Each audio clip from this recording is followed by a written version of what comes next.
Hoy presentamos la tercera parte de la conferencia 384 de noticias de actualidad en relación con la profecía bíblica. Nos vamos a centrar exclusivamente en la guerra en Ucrania y vamos a ver cómo se van desarrollando todos los acontecimientos.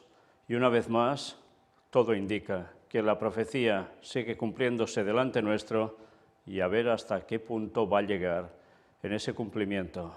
¿Terminará en poco tiempo o se prolongará hasta el fin prácticamente? Vamos a empezar.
Pues hagamos un repaso desde hace unos días hasta acá.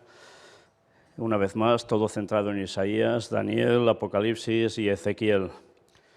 Aquí tenéis los textos a los cuales se hace referencia, falta Ezequiel 38 y 39, son 2 capítulos enteros. Pero nos centramos ahora ya en las noticias. El gran negocio de Estados Unidos vende el gas a Europa un 40% más caro que Rusia. Bueno, alguien está saliendo beneficiado de todo este tema, ¿eh? Pero esto no es todo. Mirad, vamos a ver un detalle. Ucrania, por su parte, está permitiendo que siga transitando el gas desde Rusia al corazón de Europa en un movimiento que parece sin sentido, ya que permite financiar a su enemigo. De hecho, las nominaciones de gas para mañana de Gazprom se han incrementado, y esto es noticia de hace muy pocos días. Sí, una vez más, el tema de los recursos energéticos está en la base de prácticamente todo. Sí, porque también hay la parte espiritual, que ya hemos hablado tantísimas veces. Rusia estaba al tanto de los preparativos de Kiev para un ataque contra Donbass antes de iniciar su operación militar en la región. Claro, esto lo dicen los rusos. El representante permanente de Rusia ante las Naciones Unidas, Vasily Nevencia, declaró que el país inició el pasado jueves su operación militar especial sabiendo que las autoridades y los militares ucranianos amenazaron directamente a las repúblicas populares de Donetsk y Lugansk. Bien, ya veis que en este continuo de noticias, si miras los de un bando o los del otro, hay contradicciones. Como siempre, quien dice la verdad, vaya usted a saber, pero todo es posible. Y atención también a esto, ¿eh? Era un artículo del Jerusalem Post del 28 de febrero. Israel podría ser el próximo si no se opone a la invasión de Ucrania. Israel debe decidir en qué parte del mapa del orden mundial quiere estar. Fijaos una vez más qué países salen a la luz y que tienen que ver con la profecía. Voy pasando todo este artículo para llegar a este punto. Si Putin tiene éxito en Ucrania, China lo hará en Taiwán e Irán lo hará en el Líbano. Por lo tanto, antes de que entendamos lo que sucedió aquí, podemos encontrarnos en la Tercera Guerra Mundial. Entonces, no solo los ucranianos, sino también los israelíes pueden encontrarse como refugiados bajo fuego. Por lo tanto, Israel debe decidir en qué parte del mapa del orden mundial quiere estar. Israel debe dejar en claro que se opone a cualquier movimiento agresivo por parte de Rusia, porque el propio Israel podría convertirse en uno de los siguientes en la fila. Una vez más, ¿esto va a llegar a su momento? Sí, llegará. ¿Será dentro de poco? ¿Tardará un poco más en el tiempo? No lo sabemos, pero esto va a acontecer. En fin, vaya panoramas, ¿eh? Mientras tanto, Lukashenko asegura que la defensa aérea está preparada para evitar ataques a Rusia por la espalda. Ya sabéis, él es el presidente de Bielorrusia y está en total consonancia con Rusia. Y el 1 de marzo el cardenal Pell condena la invasión de Rusia a Ucrania. Ya veis cómo se posicionan. El cardenal George Pell condenó la invasión rusa ilegal y feroz de Ucrania en una carta dirigida al líder de la Iglesia greco-católica ucraniana, el arzobispo mayor Sviatoslav Shevchuk.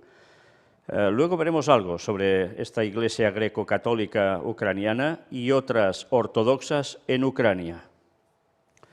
En la carta del 28 de febrero, el exprefecto de la Secretaría de Economía del Vaticano escribió que lamentaba la ausencia de apoyo para los ucranianos. Con estas pocas palabras y la promesa de mis oraciones, escribo para expresar mi apoyo a usted y a todo su pueblo, y de hecho a todo el pueblo de Ucrania en el momento de esta ilegal y feroz invasión rusa, expresó.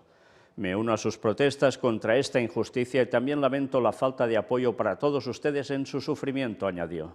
Y una vez más, ya sabéis, el Vaticano está muy encima de todo esto, muy por encima y muy por detrás, porque son los primeros interesados en que Rusia ceda, al igual que China. El Papa Francisco ha pedido para mañana 2 de marzo, miércoles de ceniza, una jornada mundial de oración y ayuno por la paz en Ucrania. Al final de su carta, el cardenal Pell le aseguró al arzobispo Shevchuk que estaban unidos por nuestra fe en Cristo el Señor, por nuestro amor a María, la Madre de Dios, y por nuestra fraternidad en nuestra Santa Madre, la Iglesia Católica. Sí, una vez más, ya se sabe, siempre los une la Virgen María, como siempre, no falla. Y esto es lo que va a terminar de unir prácticamente a todo el mundo al final, con todo lo que vamos a ver, y es que hemos ido comprobando en los temas de puertas dimensionales, ¿eh? No olvidemos esto. Pero mirad este artículo, es extenso, muy extenso. Yo solo os voy a leer al titular y hacer alguna leve referencia. Vale la pena que lo conozcáis. Cómo un tratado de 1936 podría obligar a Turquía a tomar partido en la guerra de Ucrania. Sí, parece una cosa increíble, que tiene que ver una cosa con otra. Bueno, pues hubo todo un tratado realmente sorprendente, pero que esto ya viene, ya veis de qué año, 1936. Y todo esto era para protegerse también Turquía. Bueno, yo os lo paso despacio para que vosotros podáis detener las imágenes en vuestro ordenador o en vuestro móvil, podáis ir leyendo todo, porque se explica el porqué de todo esto.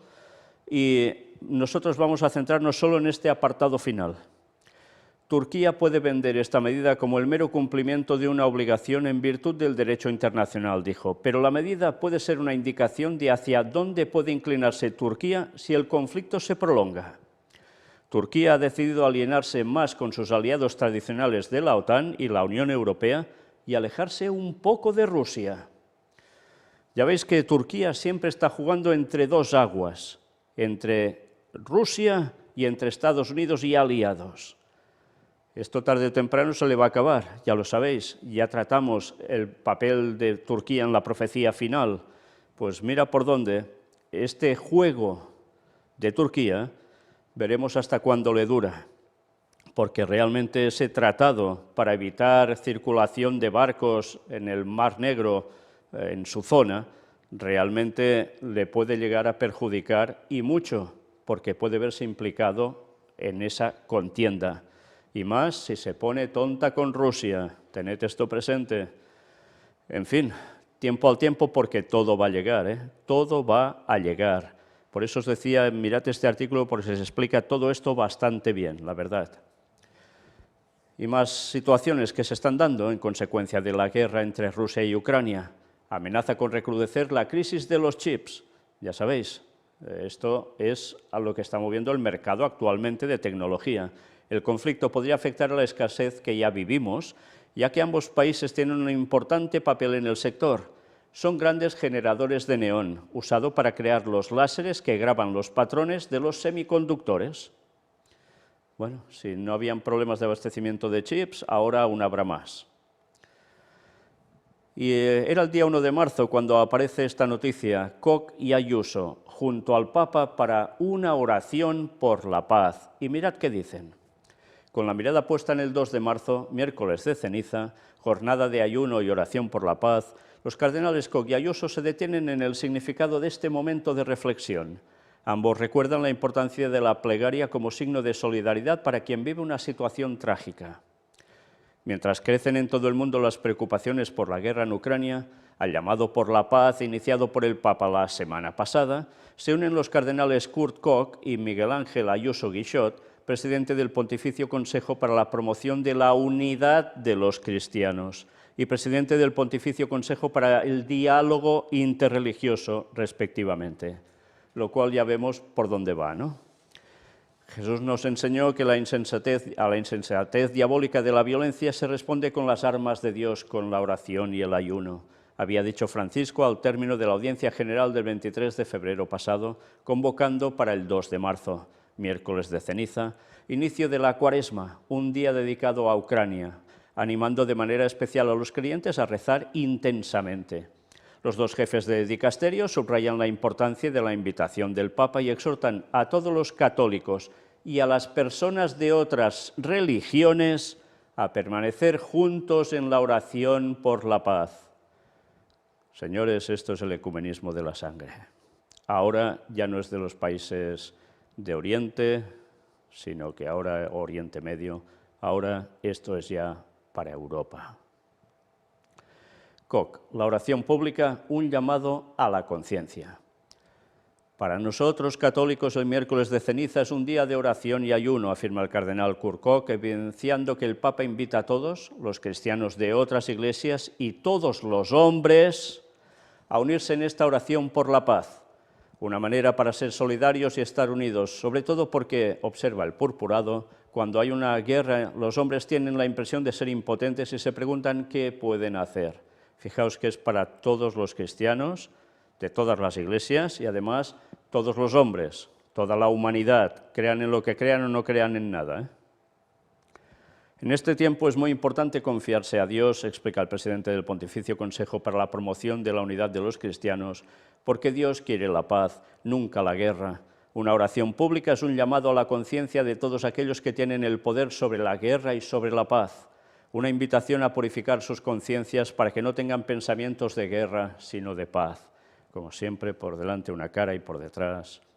En tercer lugar, la oración por la paz es un signo de solidaridad con todos los que sufren, que se encuentran en una situación muy trágica, concluye el purpurado, que deben dejar sus familias, sus hogares. La oración es un signo para estas personas porque les permite entender que no están solas, que hay gente que piensa en ellas y ora por ellas. Y ahora mirad, el cardenal Miguel Ángel Ayuso Guixot, por su parte, expresa su agradecimiento por haber pedido a todos rezar como miembros de la familia humana. El purpurado exhorta a los fieles de las distintas tradiciones religiosas a adherir a la iniciativa del pontífice. Remarca la importancia que las tradiciones religiosas conceden al ayuno y a la oración y se dirige en particular como presidente del Pontificio Consejo para el Diálogo Interreligioso a los responsables de las diversas comunidades y tradiciones religiosas para que puedan sumarse a la jornada por Ucrania. El cardenal Ayuso Guixot espera que las oraciones y el ayuno puedan contribuir a la paz en el mundo. Y es curioso porque a esto mismo se suman tantos y tantos, también adventistas. Sí, piden por la paz y por la paz, y no hablan de la profecía que dice que esto iba a acontecer y cómo terminará. Y que la gente se prepare porque guerra habrá ya prácticamente hasta el fin. Y no solo esto, pestes, hambres, terremotos y tantas cosas más. Y de esto ni pío. Bueno, pues así están cayendo todos en el ecumenismo. Y Roma, una vez más, saldrá vencedor como líder moral de todos. Los mismos que causan tanta desgracia, luego quedarán ensalzados como los benefactores, los que miran por la familia humana. Y tantos picando el anzuelo, por desechar la palabra de Dios. Es la OTAN quien se acercó a las fronteras de Rusia. Diputado alemán se pronuncia sobre la situación en Ucrania. Pet Briston declaró que el rechazo de Europa a una arquitectura de seguridad común con el país euroasiático fue uno de los detonantes para una guerra en el viejo continente. Es interesante porque es un diputado alemán, ahora podéis verlo en vídeo, cómo estando en el Bundestag explica el motivo de la operación rusa en Ucrania. Interesante, leedlo bien, si no entendéis alemán, porque está subtitulado.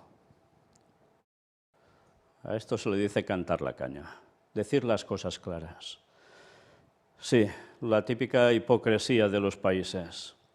Ya hemos dicho que esto no ha sucedido porque sí. Es algo que se ha preparado durante años, pero además han habido unos motivos, unas causas, y evidentemente la gente debe saberlo. Pero ya se sabe, la opinión pública, tantas veces manipulada por aquí o por allá, queda siempre en humo, no se enteran de muchas cosas, o no nos enteramos de muchas cosas, pero hay gente que dice las cosas como son, muy claras. Evidentemente, sí, Europa podía tener una buena comunión, una buena sintonía con Rusia dentro de todo, pero ¿qué pasa? ¿Europa quién está supeditada? Recordemos, España, desde el Plan Marshall con Estados Unidos después de la Guerra Civil, para que se levantara el país. Pero ¿y Europa? Lo mismo después de la Segunda Guerra Mundial. Por tanto, hay una serie de conexiones e intereses comunes y esto es lo que se ha trabajado y se ha defendido y, por tanto, como dice este hombre, este diputado alemán, se ha ido obligando a Rusia a que se acercara a China.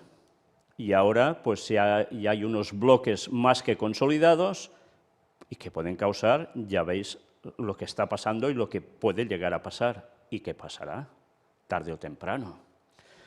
¿Con esto me pongo a favor de unos o de otros? No, sencillamente son hechos y la gente debe conocerlos para que nos demos cuenta cómo hay una manipulación continua de muchas cosas.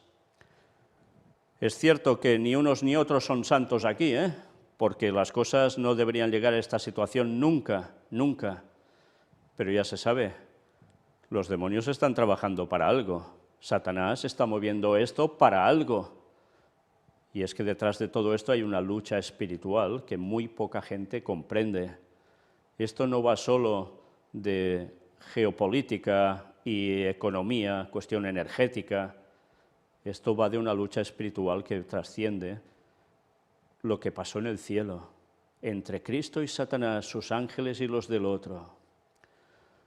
Y que esto está profetizado que debía pasar, porque es lo que va a desembocar después de todo un gran conflicto en una ley dominical que dará la solución al mundo cuando China y Rusia hayan sido también puestos bajo el gobierno, el poder, digamos, de Estados Unidos, del Rey del Norte. Si decimos eso hemos de añadir del Vaticano, lo que está buscando durante tantos años. Y si no sabéis de qué va todo esto y no sabéis nada de que los jesuitas mueven tantas cosas al respecto, mirad todo lo que hemos presentado sobre ellos y lo vais a entender a la perfección de qué va todo esto en verdad. Bien, dicho esto, mirad, claro, son noticias, fijaos que siempre os presento noticias de un lado y del otro para que vayáis sacando conclusiones. Reino Unido gastó en 2017 a 2021 más de 80 millones de dólares en un programa de apoyo militar a Ucrania que incluye la formación de soldados. Según los informes del Fondo de Conflicto, Estabilidad y Seguridad británico, el programa busca contribuir, entre otros objetivos, al aumento de las capacidades del país eslavo para disuadir las agresiones externas y resistir a largo plazo. Todo esto no ha pasado ahora porque sí. Una vez más, las cosas se han trabajado durante años. Según el CSSF, el programa busca contribuir, entre otros objetivos, al aumento de las capacidades del país eslavo para disuadir las agresiones externas, ¿cuáles pueden ser? Y resistir a largo plazo. Una vez más, ¿no se veía venir ya un conflicto? Los fondos se destinaron a la lucha contra la corrupción, la reforma militar y la formación de los militares ucranianos. Reino Unido proporciona entrenamiento defensivo a las Fuerzas Armadas ucranianas, incluyendo entrenamiento de infantería, logística y atención médica, detallan los reportes. Desde el fondo subrayaron que el apoyo a Kiev aumentó tras la crisis en 2014.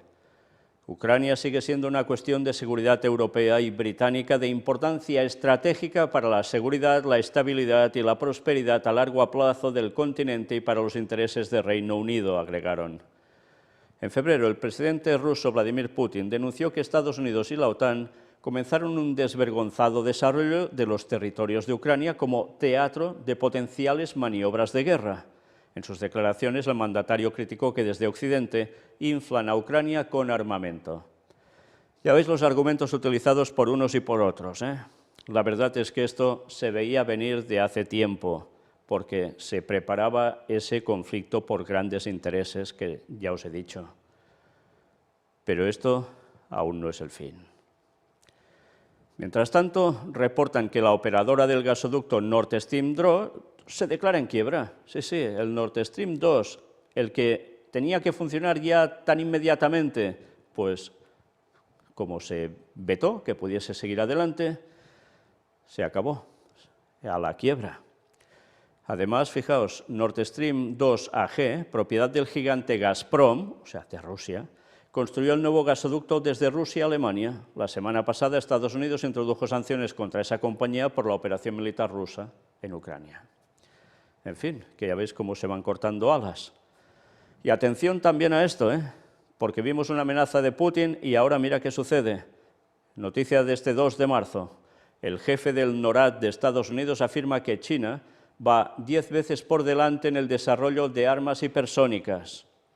El general Glenn Van Herk pidió dirigir fondos adicionales para la creación de ese tipo de armas, así como en materia de prevención de amenazas relacionadas con el armamento hipersónico. Sí, vamos a ver esto que está pasando, ya veis, con una situación de tensión con China, pero es que veremos otras noticias que van de Europa y de una parte muy cercana también a Rusia y que tuvo amenazas por parte de Putin. Pero es que ya veis, Putin, Xi Jinping van de la mano. Bueno, pues mirad, por su parte el jefe del Comando Estratégico de Estados Unidos, STRATCOM, por sus siglas en inglés, Charles Richard, acentuó que las fuerzas nucleares que el país tiene a su disposición ahora representan el mínimo necesario para lograr las metas de la estrategia nacional. En este sentido, Richard instó a modernizar la triada nuclear, el comando y control de las respectivas fuerzas. Ya veis, hay que modernizar aún la capacidad de todo esto. Casi nada, casi nada. Bueno, pues ahora vamos a ver un vídeo de este 2 de marzo de la jornada de oración por la paz en Ucrania y mirad lo que el Papa dijo. La guerra es una locura, etcétera, etcétera, y al final la reina de la paz, que es la que puede arreglar todo el panorama, como siempre. Sí, no es Dios, no es Cristo, es la Virgen María para ellos, es la que va a arreglar esto. O sea, Semiramis, en verdad. En fin, qué cosas, Siempre vamos a lo mismo, pero qué impresionante. Cuando hablan tanto de la guerra, es una locura y demás, y son los que están moviendo los hilos para que eso se produzca, para conseguir sus fines. Y sus fines, aparte de imponer la ley dominical, es posicionarse en Jerusalén. Y no olvidéis eso, porque allí preparan el terreno para que aparezca y se aposiente Satanás haciéndose pasar por Jesús. Sí, Satanás mueve todo esto y los mueve a ellos y a todo lo que está pasando para que finalmente se produzca ese evento. Y muchos no tienen ni idea de lo que está pasando ahora en guerra en Ucrania, tiene que ver con este desencadenante al final. Eso es lo que va a llevar a lo que os acabo de decir. Y tanta gente no tiene ni idea, porque la palabra de Dios la desconocen, porque la interpretación profética la tienen desechada y que tantos creen que la Biblia es una tontería absoluta. Bueno, pues nuestra misión es seguir diciendo las cosas y que la gente reaccione, porque con todo lo que está pasando y que ya habíamos dicho, y aún hay gente que no quiera aceptar la verdad y servir al Señor de verdad, de todo corazón, en fin, cada uno se lo encontrará con Dios. Y sucedió esto también. Biden promete en el Capitolio que Putin pagará por invadir Ucrania. No tiene ni idea de lo que viene. La guerra en Ucrania marca el primer discurso del Estado de la Unión del presidente de Estados Unidos, que asegura que perseguirá a los oligarcas y anuncia el cierre del espacio aéreo a las aerolíneas rusas.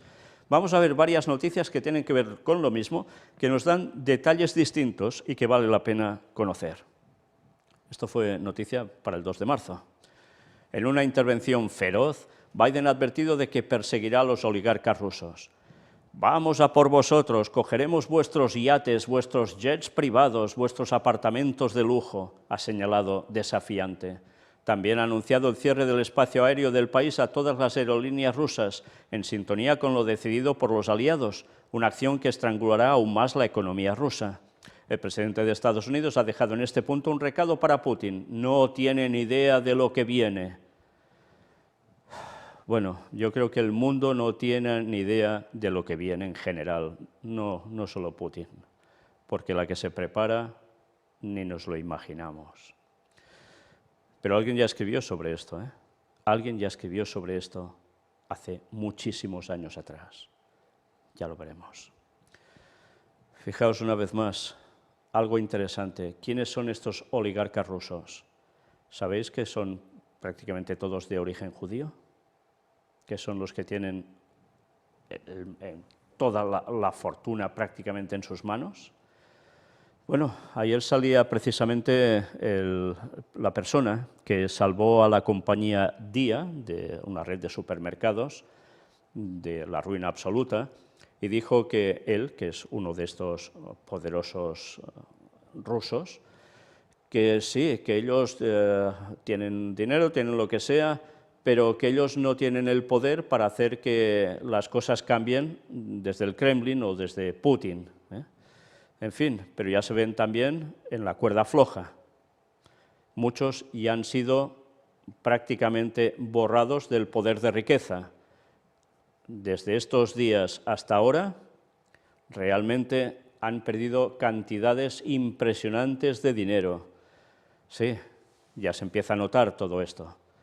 Pero esto no ha acabado aún aquí, ya veremos más cosas. Aquí esta noticia era de ayer: el precio del crudo Brent supera los $110 por barril, ahora ya es más, con todo lo que esto implica. Y miremos más sobre esa noticia de Biden: Putin debe pagar por su agresión o causará más caos.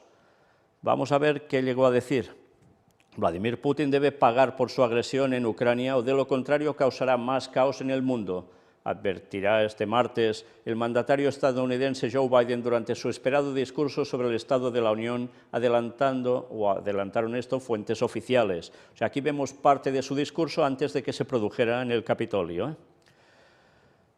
Mirad, a lo largo de nuestra historia hemos aprendido esta lección: cuando los dictadores no pagan un precio por su agresión, provocan más caos, siguen avanzando, y los costos y amenazas para Estados Unidos y el mundo siguen creciendo, dirá el mandatario. Y bueno, ya hizo el discurso. Putin lanzó una guerra premeditada y no provocada. Fijaos lo que dicen, o sea, que ellos, los rusos dicen que sí, que a ellos les han llevado a esto, Estados Unidos dice que no. Y subestimó la poderosa respuesta que la invasión de Rusia a Ucrania provocaría en las naciones occidentales, que impusieron fuertes sanciones a la economía rusa, indica parte del texto adelantado por la Casa Blanca. Rechazó los intentos de diplomacia, pensó que Occidente y la OTAN no responderían, y pensó que podía dividirnos aquí en casa. Putin estaba equivocado, estábamos listos, subrayará Biden. El discurso anual sobre el Estado de la Unión, por lo general una oportunidad para abordar las principales cuestiones internas de Estados Unidos, pondrá el foco en el enorme esfuerzo transatlántico para hacer retroceder la agresión rusa en Ucrania. Sí, ya sabéis que cuando un presidente va mal, una guerra es lo que mejor le va para subir de popularidad en Estados Unidos. ¿Por qué Putin tiene prisa por acabar la invasión? Los oligarcas y la comunidad internacional empiezan a aislarle. Y algunos debaten y dicen: bueno, ¿realmente esto le va a echar atrás a él o seguirá adelante sí o sí, pase lo que pase? ¿Conseguirán hasta el pueblo derrocarle, porque dicen que 2/3 de la población es contraria a esa guerra? Bueno, veremos. Aquí hay toda una explicación que es bastante interesante. Vladimir Putin sabe que cuanto más se alargue la invasión rusa de Ucrania, más apoyos perderá su régimen. Oligarcas, comunidad internacional y hasta sus propios ciudadanos le han dado la espalda. Rusia ha lanzado una ofensiva contra Kiev, pero también contra Occidente, y los costes de la misma serán incontables y no se podrán analizar en toda su amplitud hasta pasado un tiempo.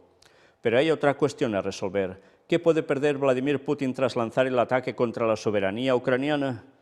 Por lo pronto, los multimillonarios rusos Mikhail Friedman y Oleg Deripaska se han posicionado ya en contra del Kremlin. Friedman pidió que termine el derramamiento de sangre en Ucrania. Mis padres son ciudadanos ucranianos y viven en Lviv, mi ciudad favorita, pero también he pasado gran parte de mi vida como ciudadano ruso construyendo y haciendo crecer negocios. Estoy profundamente apegado a los pueblos ucraniano y ruso y veo el conflicto actual como una tragedia para ambos, escribió en una carta.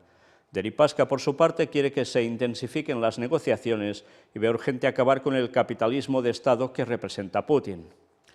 Putin considera Del Amo, que es una persona que es citada aquí, un analista, ha quemado las naves con Europa y sobre todo con la OTAN. Ahora su única opción de formar bloque es con China. Fijaos y recordad lo que dijo precisamente el diputado alemán, y cómo la profecía decía que esto sería así. Ya no tiene flexibilidad diplomática que sí podía tener antes. La apuesta de Rusia, por lo tanto, es arriesgada y puede no salirle bien. Ha hecho un all-in y hay que ver también si le sale bien con China, porque Pekín quiere la hegemonía mundial y no va a estar dispuesta a ceder, sentencia el analista. Y algunos tienen dudas que si China terminará apoyando plenamente a Rusia o no. Bueno, tiempo al tiempo. Ya me salto todo esto, si queréis ir leyéndolo, todo es muy interesante, la verdad, y vamos otra vez más a Biden, que advierte al dictador Putin de que pagará un alto precio por invadir Ucrania, y aquí destacamos algo que en los otros lugares no había aparecido. Hace 6 días, Vladimir Putin, de Rusia, trató de sacudir los cimientos del mundo libre pensando que éste se iba a doblegar ante sus amenazas, pero calculó mal, dijo Biden. Que cada uno de nosotros aquí esta noche en esta sala envíe una señal inequívoca a Ucrania y al mundo. Por favor, levántese si pueden y demuestren que sí, nosotros, los Estados Unidos de América, apoyamos al pueblo ucraniano, añadió entre aplausos. Los presentes se levantaron y aplaudieron a la embajadora ucraniana presente en la sala en un momento de bipartidismo y unidad, apartado de las frecuentes y cada vez más profundas divisiones entre demócratas y republicanos en Washington. Normalmente el presidente se hace acompañar de invitados destacados en su discurso. En esta ocasión, la primera dama, Jill Biden, estuvo acompañada, entre otros, por esa misma embajadora ucraniana, Oksana Markarova. Un gran número de diputados y senadores lució en su ropa los colores azul y amarillo en homenaje a la bandera de Ucrania. Algunos, de hecho, llevaron al hemiciclo pequeñas banderas de ese país. La primera dama llevaba bordado en su vestido azul un girasol, símbolo de la resistencia en Ucrania. El inicio del discurso de Biden se centró en Rusia, algo que no pasaba ni siquiera en los años de Ronald Reagan, en las postrimerías de la Guerra Fría. Biden se refirió al presidente ucraniano Volodymyr Zelensky en 2 ocasiones, citando incluso del reciente discurso de este último al Parlamento Europeo. Fijaros qué frase: la luz triunfa sobre la oscuridad. Qué bíblico suena, ¿eh? Bueno, ya veis de qué va o de qué fue todo este discurso, qué amenazas y qué cuestiones vamos a ver si se producen o no. Pero todo apunta a que realmente esto no va a terminar aquí. Antes, al inicio de esta conferencia, prácticamente os estaba hablando de la situación de iglesias ortodoxas, el peso que tienen en ese lugar. Pues este artículo, yo no os lo voy a leer entero, os voy a hacer 4 remarcaciones prácticamente, pero me gustaría que, si tenéis tiempo, lo leyerais porque es sumamente interesante, a nivel histórico, para entender lo que está pasando también allí. El enfrentamiento entre las iglesias ortodoxas de Ucrania y Rusia, la lucha religiosa que recrudeció con la invasión. Sí, porque entre Ucrania y Rusia las iglesias ortodoxas no van unidas y se las tienen. Con 4 grandes iglesias en su territorio, los creyentes ortodoxos de Ucrania buscan liberarse del control del patriarcado de Moscú. Un dato es clave: 1/3 de las parroquias de la iglesia rusa se encuentran en Ucrania. Bueno, pues aquí tenéis un montón de texto que realmente vale la pena que conozcáis. Mirad, vamos a destacar, bueno, aprovecho que veis esta fotografía. Esta fotografía es de la Catedral de Santa Sofía en Kiev, que precisamente Zelensky ha dicho que por favor, que Rusia no la destruya. Claro, cuando dice esto ya te sorprende, te choca, ¿no? Porque dices, ¿cómo pide esto? Si los otros también son ortodoxos, ¿no? Pero bueno, es que esta iglesia no pertenece a ninguna de las iglesias de ese país. En fin, aquí se empieza a narrar todo el tema histórico de las iglesias de Oriente, la iglesia sirio ortodoxa, la armenia, la copta, etcétera, etcétera. Es todo bastante interesante. Os voy a leer prácticamente lo que pone en amarillo. Cuando el metropolita Isidoro de Kiev firma la unión con Roma en el concilio de Florencia a mediados del siglo XV, el poder moscovita lo depone. Isidoro se exilia y se crea en Moscú la nueva sede metropolitana y con ella una nueva titulatura que tardó un tiempo en ser reconocida por el resto del mundo ortodoxo, con lo cual, evidentemente, ya habían problemas entre ellos con toda esta cuestión. En las sociedades predominantemente ortodoxas, la Iglesia es tradicionalmente vista como portadora y garante de la identidad nacional. Tened esto presente, ¿eh? Y así vamos pasando imágenes. Desde 2009, el Patriarcado de Moscú refuerza las iniciativas para fidelizar a los fieles ortodoxos en Ucrania y evitar que migren, o lo siguen haciendo, como parroquias enteras o a nivel individual hacia el Patriarcado de Kiev. Y esta fidelización se relaciona con el otro hecho importante por el cual la autocefalía de la Iglesia ucraniana plantea un problema clave para el Patriarcado en Moscú. Un tercio de las parroquias de la Iglesia rusa se encuentran en Ucrania, unas 12.000 sobre 36.000, un porcentaje muy grande. Luego aquí nos habla también del tema de nacionalismos. Fijaos, la rusificación de ese espacio fue hasta la época soviética casi nula y el desarrollo del nacionalismo ucraniano en el siglo XIX mucho menos conflictivo que en los territorios bajo el poder de los Romanov. Fue allí que se dio con gran intensidad el desarrollo de esa ideología nacionalista ucraniana, al calor de movimientos análogos, pero no necesariamente idénticos en el resto del territorio austrohúngaro, la autonomización literaria de la lengua ucraniana y un profundo sentimiento antipolaco y antirruso. Es curioso porque ahora los polacos son los que les están ayudando en el tema migratorio, claro, de refugiados. El nacionalismo ucraniano se explica también por la inmensa frustración de no acceder a un Estado propio tras la caída del Imperio austrohúngaro y la inclusión de esos territorios en la Segunda República Polaca, así como su posterior capilarización hacia otras regiones del país. Tras la inclusión de esos territorios en la Unión Soviética, esa Iglesia greco-católica, que engloba la mayoría de los inmigrantes ucranianos en nuestro país, será algunas de las figuras más emblemáticas de la resistencia al comunismo. Y aquí cita algunos de ellos. Como Monseñor Josif Slipyj, cuya liberación del Gulag en 1963 y su llegada a Roma en plena Guerra Fría causó una gran impresión internacional. Ya veis, hay mucha historia, es que estamos hablando de lugares de 1000 años y más, y han pasado muchas cosas y eso impregna a las naciones. Por eso Europa se la conoce como el continente viejo, o el viejo continente, o lo que queráis, porque hay tanta historia y tanto conflicto por tantas cosas, que luego, qué fácil es para el diablo terminar de liarla con todo eso. Más cosas. La incidencia internacional de estas manifestaciones de Chubut no fue menor, ya que se enmarcaron dentro del juego más amplio de renovación de encuentros ecuménicos que el Papa Francisco lleva a cabo, entre ellos el tan ansiado con el patriarca ruso Kirill en el aeropuerto de La Habana en 2016, y en el que el apoyo a los cristianos de Medio Oriente en medio de la guerra en Siria fue sin duda un tema importante en la agenda.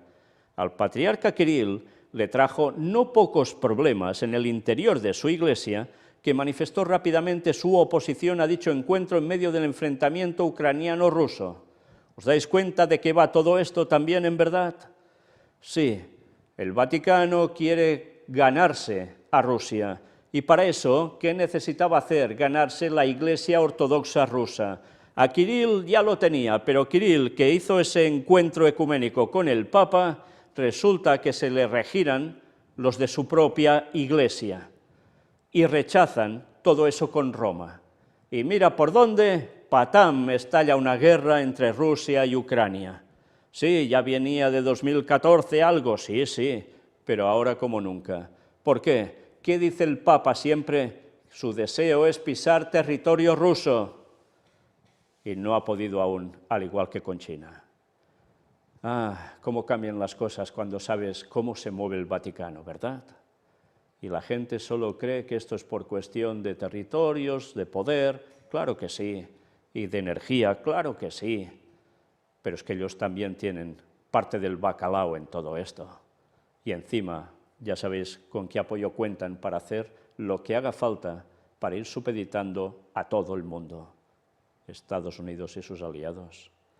Y con esto no estoy diciendo que Rusia sea precisamente lo mejor de lo mejor, ni mucho menos, ¿eh? Pero esto, señores, debemos conocerlo, porque si no entendemos esto, no entendemos nada de por qué está pasando todo, ni entendemos el desenlace de la profecía que hablaba de esto y de lo que va a terminar de pasar hasta el regreso de Cristo. Mirad si es importante conocer esta cuestión que tantas veces ni se trata. Y dicho esto, una noticia que ya no hemos podido coger, cuando os la seleccioné, ya después la quisimos recoger para hacer el PowerPoint, ya no aparece, y os la hemos de poner solo así. Rusia ante la ONU.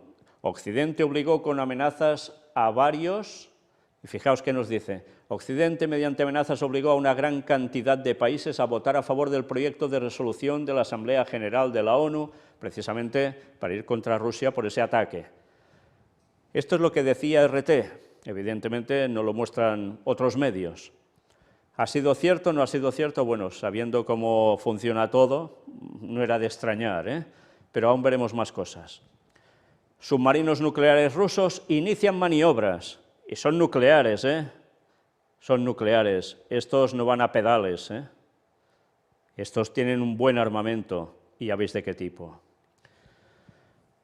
Y él llega el 2 de marzo, claro, y el Papa, la oración, caridad y ayuno pueden cambiar la historia. Sí, en verdad, quien puede cambiar la historia, si no la liara tanto, serían ellos mismos. Pero, ¿sabéis? Dios está al control de todo. Y esto es para no desesperarse. Y nos advirtió con anticipación de miles de años en profecía bíblica. ¡Miles de años! Y todo se va cumpliendo. Y eso es lo que nos da la esperanza de saber cómo termina todo, mientras, por desgracia, la gente de este mundo está descorazonada. Y tantos tan hundidos, primero por COVID-19, ahora esto, y cuando vengan más cosas, ya os podéis imaginar, la gente echa añicos en su interior. Vaya misión tenemos de dar el mensaje de esperanza a la gente, para que vean que todo esto tiene un final feliz para el pueblo de Dios, aunque las va a pasar canutas primero, eso sí. Y pasó lo que ya se veía venir. Rusia advirtió que una tercera guerra mundial sería nuclear y destructiva. El canciller ruso acusó a Kiev de buscar conseguir arsenal atómico. También dijo que los delegados de su país esperan realizar este miércoles en Bielorrusia un nuevo encuentro de negociaciones con los enviados ucranianos. Bueno, ya pasó el miércoles, hoy es jueves, no sabemos si esto se produjo, parece ser que no. Unos dicen que se pudo producir en secreto, en fin, vaya usted a saber. El ministro de Asuntos Exteriores ruso, Sergei Lavrov, advirtió que si el conflicto con Ucrania escala y desencadena una tercera guerra mundial, esta podría incluir el uso de armas nucleares y ser destructiva. Lavrov añadió que Rusia se enfrentaría a un peligro real si Kiev adquiriera armas nucleares. En la víspera, el canciller ya se había referido a la posibilidad de que Ucrania consiga armas nucleares. Ucrania todavía tiene tecnologías nucleares soviéticas y los medios para lanzar tales armas. No podemos dejar de responder a este peligro real, agregó, y pidió a Washington que reubique sus armas nucleares en Europa. Pues si esto es cierto, y aún tienen ese tipo de armamento, ¿os extraña que Rusia pase por allí a hacer eso?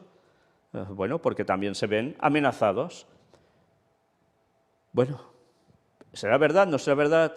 Una vez más, todo queda en el aire, pero hay analistas que dicen que sí, que esto es así. Pero sea como fuere, aquí lo que nos importa realmente es ¿tercera guerra mundial con armamento nuclear?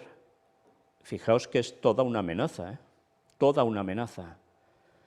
Y sabéis, cuando leéis los escritos proféticos inspirados también a Ellen White, uno se queda perplejo cuando ve que ciudades enteras, grandes ciudades, van a ser barridas. ¿Tendrá que ver con todo esto? Sí, sabemos que habrá grandes terremotos, grandes inundaciones, más aún que ahora, pero habrá guerra hasta el final.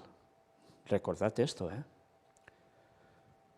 Por tanto, ¿esto queda solo en unas palabras?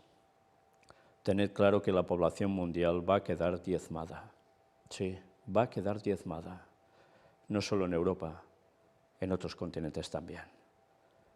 Esto se está preparando y esto va a llegar tarde o temprano. Y estábamos avisados por profecía. Y son cosas que no hacen ninguna gracia, ¿verdad? Ninguna. Tenga razón quien la tenga, un bando u otro, o ninguno. Pero esto va a llegar. ¿Y qué pasó en esa resolución de la ONU? Solo 5 países votan en contra de condenar la agresión rusa en la ONU. ¿Quiénes son? Bielorrusia, Corea del Norte, Siria, Eritrea y la Federación Rusa se desmarcan de la mayoría de la comunidad internacional. Mirad, es un voto simbólico pero relevante. 141 votos a favor, 5 en contra y 35 abstenciones. No son pocas, ¿eh? ¿Por qué se abstienen? Este es el balance de la votación de la Asamblea General de la ONU de condena de la agresión rusa en Ucrania. Además de la Federación Rusa, ha votado en contra Bielorrusia, Corea del Norte, Eritrea y Siria. Son los aliados incombustibles del Kremlin. China se ha abstenido, como ya lo hizo cuando abordó la cuestión el Consejo de Seguridad, donde tiene derecho de veto Rusia. De momento se han abstenido. No han dado apoyo ni han dicho que no, se han abstenido. ¿Por qué? Porque van de la mano. Pero ha habido otros, 35 abstenciones. ¿Por qué? Por temor a ponerse a decir, vale, me pongo en contra, porque también tendrían sus consecuencias a nivel de tratos con Rusia y también con China, no olvidéis esto. Pero hemos visto, por otro lado, que desde medios rusos decían que había habido presión para que muchos otros votaran a favor. O sea que, como siempre, el agua no queda nada clara. Pero de momento, estos son los resultados. Rusia dice que no se plantea usar armas nucleares bajo ningún concepto, a menos que reciban un ataque previo. La portavoz del Ministerio de Exteriores de Rusia ha dicho que el país nunca ha hablado de usar armas nucleares. Pero ya veis, si reciben un ataque previo, ya sabéis lo que puede pasar. Esta noticia también del 2 de marzo, hemos podido coger esta parte.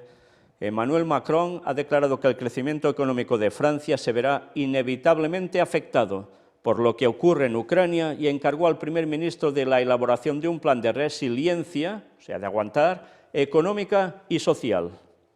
Nuestra agricultura, nuestra industria, muchos sectores económicos están sufriendo y sufrirán, afirmó el presidente francés. Y esto no será solo en Francia, porque España ya empieza a tener los mismos efectos y el resto de Europa no tardarán mucho en que suceda lo mismo. Crisis por todas partes.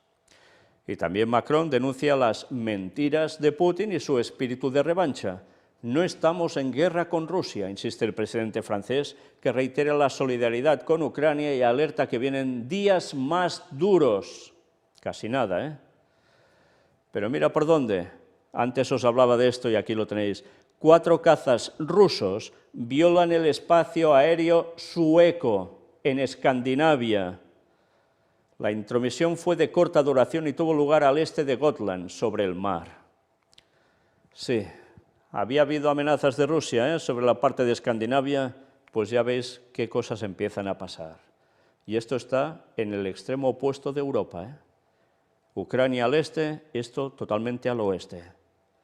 Pero todo cerca de la frontera rusa. Da que pensar, Rusia agita el fantasma nuclear y recrudece su ofensiva con varios bombardeos en el centro de Kiev. Kiev, Kharkov y Mariupol siguen cercadas por las fuerzas rusas que buscan dar el golpe definitivo. Moscú califica de inamistosas las sanciones de la Unión Europea y de Estados Unidos y alerta con que habrá una respuesta. Moscú no centra su ofensiva en Ucrania, sino que además ha vuelto a amenazar a Occidente. El ministro de Exteriores, Sergei Lavrov, avisó, centrándose en el presidente de Estados Unidos, Joe Biden, que en caso de darse una tercera guerra mundial, esta será nuclear y destructiva. De hecho, Moscú lanzó otra advertencia al calificar de inamistosas las sanciones y aseguró que habrá respuesta. El Kremlin no se ha quedado ahí y azuzó a la OTAN de buscar una escalada con su apoyo a Ucrania. No hay garantías de que no habrá incidentes, no hay garantías de que estos incidentes puedan escalar en una dirección completamente innecesaria, expresaron. A nivel particular también alertaron de daños irreversibles en los vínculos con Alemania tras el bloqueo del gasoducto Nord Stream 2. Rusia considera que el país germano ya no es un socio fiable. Vaya panorama, vaya panorama. Mirad cualquier medio de comunicación. Del COVID ya apenas se habla, apenas. Ahora todo se centra en esto. Cambio climático y esto. Bueno, pues como esto vaya estallando, a ver quién va a hablar de mucho cambio climático ya, porque todo esto quedará alterado de arriba abajo. Pero ya sabéis que a través de todas estas cuestiones, incluido cambio climático, de la falta de fraternidad, todo esto es lo que va a ayudar a que una vez se imponga la desgracia, después venga el breve periodo de paz, la ley dominical quiera ser esa solución magnífica. Y nosotros terminamos con una cita de Ellen White. Mientras los eventos aún siguen produciéndose, seguramente aún tendremos que hablar de esto bastantes veces más. En Eventos de los últimos días, libro recopilatorio de sus escritos, aparece uno extraído de la Review and Herald de febrero, día 11 de 1904. El mundo se está volviendo más y más anárquico. Pronto una gran angustia sobrecogerá a las naciones, una angustia que no cesará hasta que Jesús venga. ¿Queremos más explicaciones aún? La profecía delante nuestro. Si alguien espera que hasta el regreso de Cristo todo sean florecillas o que todas las cosas se arreglen de un día para otro, lo tiene claro. Porque todo esto ya no cesará hasta el retorno de Cristo. Sí, habrá un leve lapsus, un momentito de bonanza, pero será para instaurar todo lo que va a perjudicar al pueblo de Dios, porque Satanás ya habrá aparecido y con la ley dominical que ya estará impuesta, y aún seguirán habiendo problemas de desgracias por todos lados, seremos acusados de no estar en consonancia con el bien común, con la familia de la humanidad, y ya sabéis lo que nos espera. Pero eso que durará poco se hará muy largo para el pueblo de Dios. Ahora los días, los meses, los años, nos pasa todo muy deprisa, ¿verdad? Pues esperad a que venga todo esto y que despacio pasará el tiempo. Se hará prácticamente, iba a decir eterno, larguísimo. Pero después sí que vendrá el tiempo de paz auténtica, cuando vuelva Cristo por segunda vez. Y ahí sí tendremos la eternidad en paz. Gracias a Dios. Una vez más, sí, seguiremos hablando de todo esto, porque esto no va a parar. Y ojalá todo esto sirva para que muchos abran los ojos y empiecen a no perder el tiempo, a escudriñar en todo lo que hemos presentado, que lleva directamente al conocimiento de la palabra de Dios y todo lo que engloba, para prepararnos para todo lo que tenemos ya, lo que nos espera, y para la segunda venida de Cristo y poder ser salvos. Y el tiempo cada día le queda menos. Maranata 2031. Dios os bendiga.